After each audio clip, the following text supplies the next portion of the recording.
nuevamente estamos en un capítulo distinto, ahora diferente, de puerta giratoria.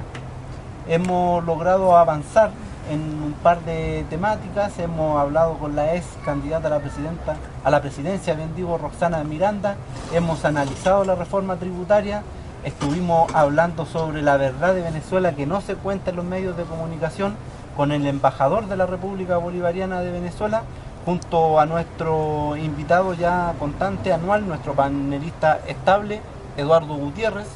Anual lo digo porque vamos a estar todo el año, ¿cierto? Claro. Quien le habla, Manuel Retamal, y hemos invitado en este momento al economista Julián Alcayaga para tocar el tema minero. Hola, Julián. ¿Cómo Hola, estás? encantado de estar aquí con usted en este programa, en Melipilla. En la comuna y provincia de Melipilla.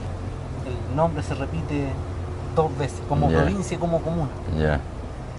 Julián, no se abordó en el discurso de la presidencia o de la presidenta de la CUT, que es Bárbara Figueroa. Bárbara Figueroa, el tema minero, cuando el asunto minero ha sido algo que culturalmente siempre lo ha transmitido la clase trabajadora en Chile. ¿Cuál es el motivo y la razón por el cual no se abordó? Yo creo que hay un compromiso de todos los partidos de la nueva mayoría, incluyendo al Partido Comunista, de dejar fuera el tema minero de las discusiones y de lo que se va a hacer durante este gobierno, porque no aparece ni en el programa de la nueva mayoría, ni tampoco en la reforma tributaria que en este momento se está discutiendo en el Congreso. No hay nada que concierna algún cambio que se pueda hacer en la minería. No tan solo de que se pueda aumentar los impuestos o la regalía o royalty, como se le llama, sino que simplemente terminar con la evasión y la elusión tributaria que las empresas mineras realizan en Chile, porque son los mayores evasores de impuestos en Chile, son las empresas mineras extranjeras y en general las empresas extranjeras. Sin embargo, no hay en la reforma tributaria ninguna cosa que se vaya a hacer en ese sentido. Entonces es un compromiso que parece existir de no tocar la minería. Eduardo, ¿es cierta esa afirmación o esa tesis que señala lo siguiente, que el Partido Socialista será recordado como el partido que nacionalizó el cobre y a la vez lo desnacionalizó? ¿La compartes tú?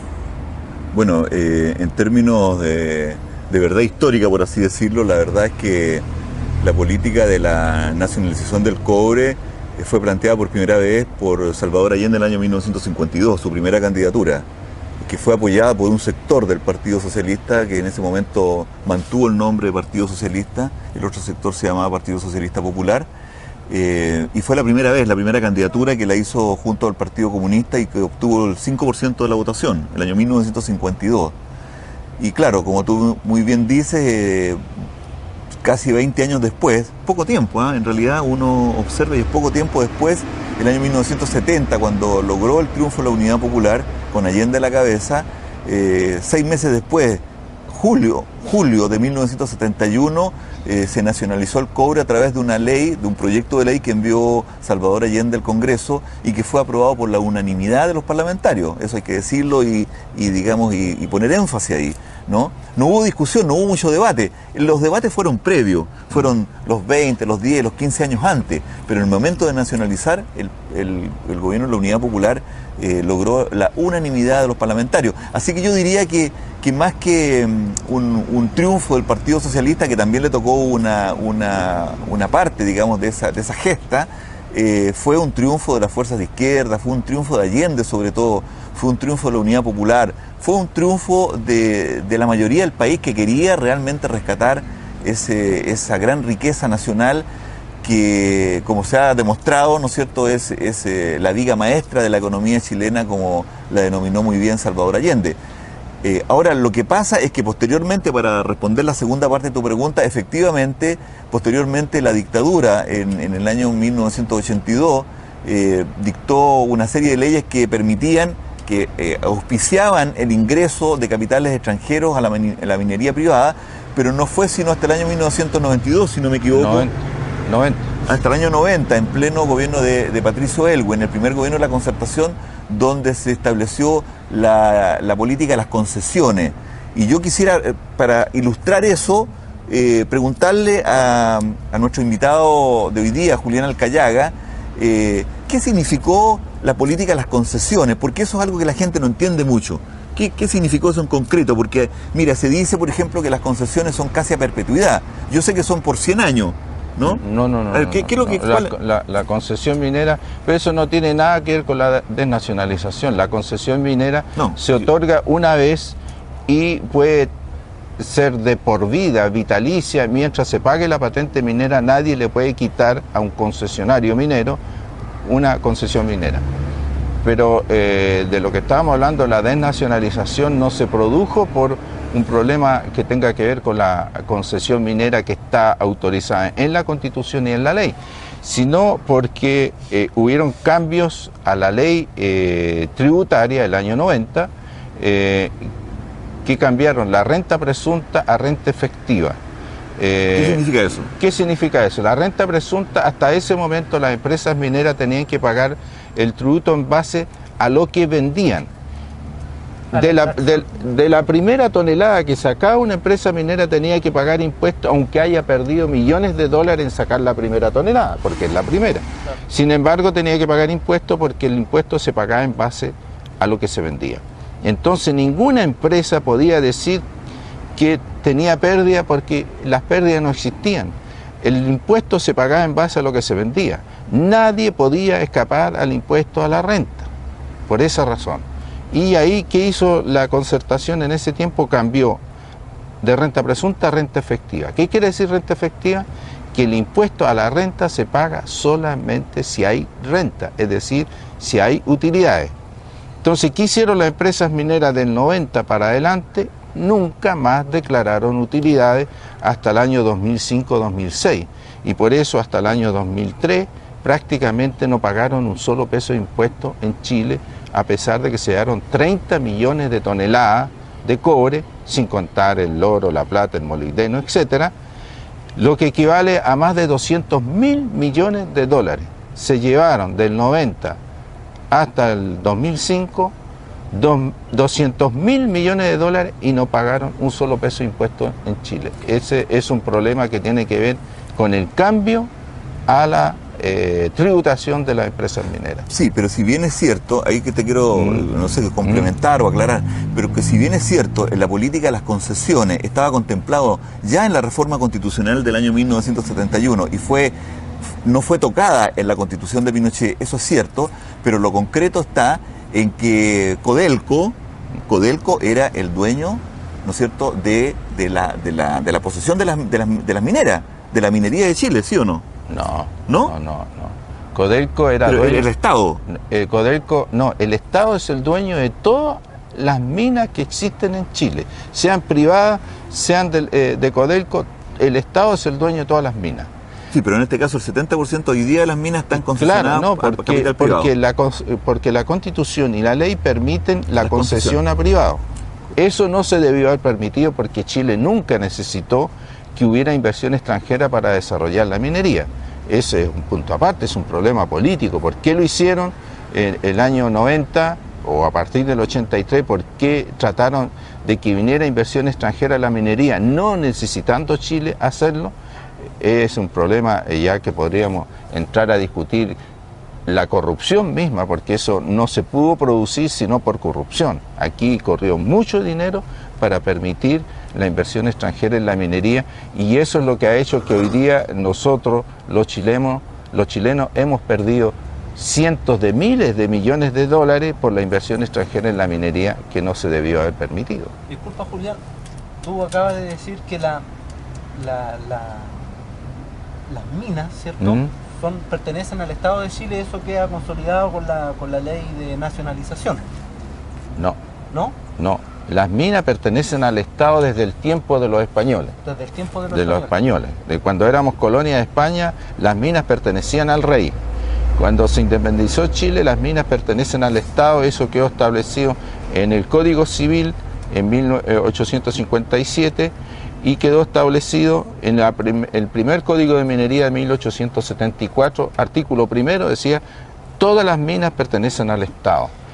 Pero eso no quiere decir que el Estado, como lo hacía el rey de España, entregara en concesión a cualquier particular que descubriera una mina, le entregara la concesión y le pagara al Estado una regalía. Pero yo quisiera hacerte otra pregunta sobre esa misma base.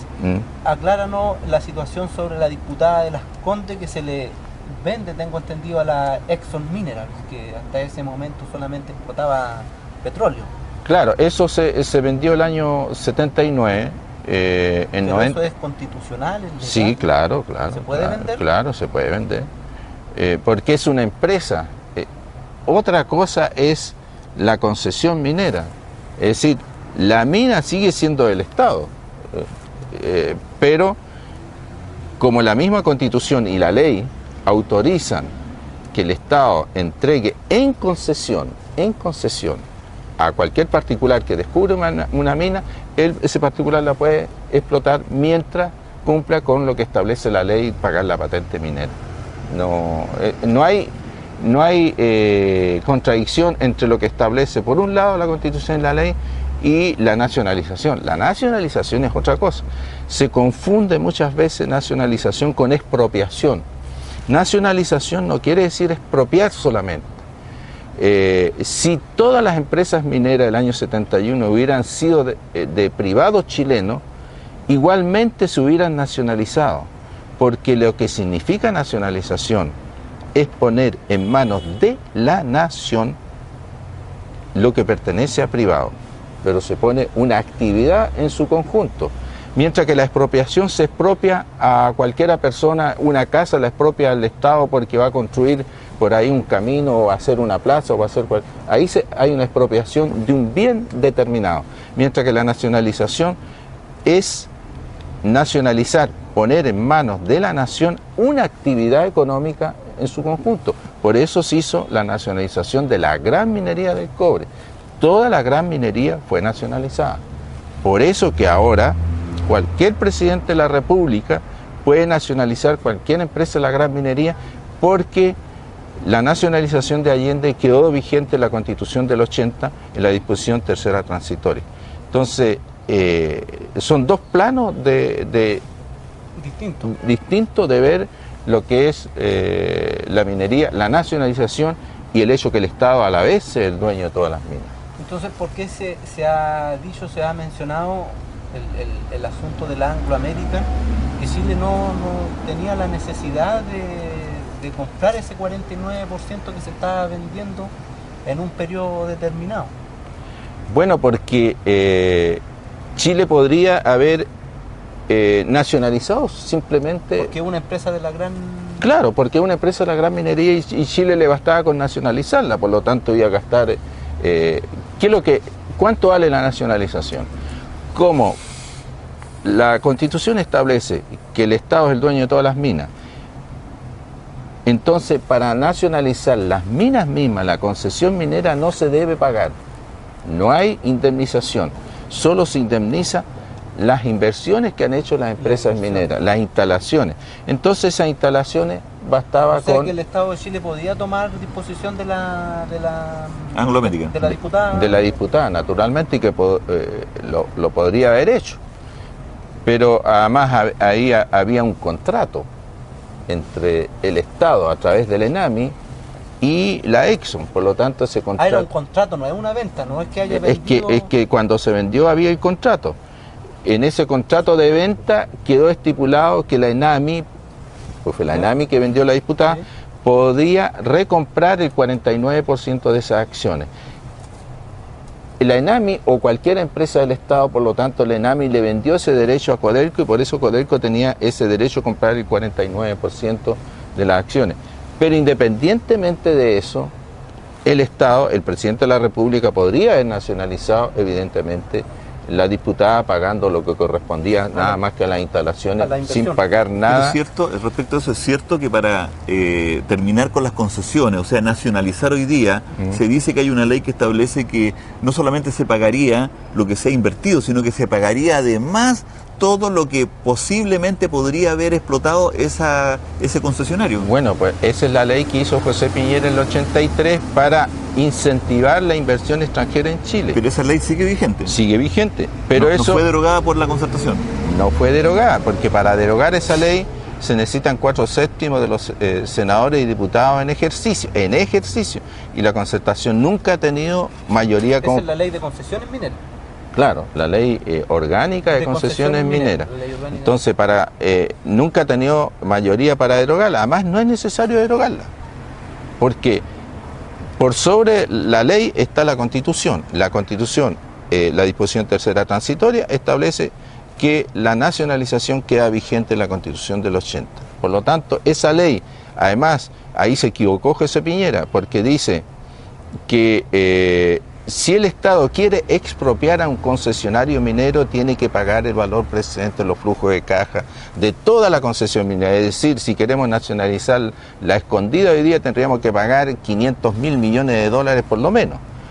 Pero la equivocación de José Piñera, como él no es jurista, sino que un economista, no entendió que expropiar no es lo mismo que nacionalizar. El Estado chileno nunca ha expropiado a un concesionario minero, nunca.